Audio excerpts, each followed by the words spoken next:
విశ్వజిత్ అని టీడీపీ నేత నారా లోకేష్ అన్నారు. ప్రపంచంలో అగ్రగామిగా భారత్ను మోదీ నిలుపుతున్నారని కొనియాడారు. రాజమండ్రిలోని వేమగిరిలో నిర్వహించిన కూటమి బహిరంగ సభలో ఆయన మాట్లాడారు. దేశానికి మోదీ అవసరం ఎంతో ఉందన్నారు. రాష్ట్రంలో టీడీపీ హయాంలో విశాఖను ఐటీ హబ్గా చేశామన్నారు.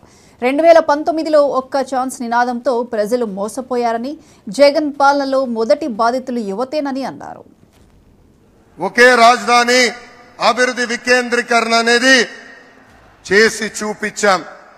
విశాఖపట్నాన్ని ఒక ఐటీ హబ్ గా, రాయలసీమ ఎలక్ట్రానిక్స్ ఆటోమోటివ్ హబ్ గా, ఉభయ గోదావరి జిల్లాలో ఆక్వా హబ్ గా కూడా మనము చేసుకున్నాం. పోలవరం పనులు పరిగెత్తించాం. 72% పనులు మనం ఆనాడు పూర్తి చేసుకున్నాం. మోడీ గారి సహకారంతో IIM, IIT, IISER, NACIN, AIIMS లాంటి జాతీయ సంస్థలు మనం తీసుకుని వచ్చాం. చంద్రబాబు గారు ప్రతిరోజు మన పిల్లల గురించి ఆలోచిస్తారు.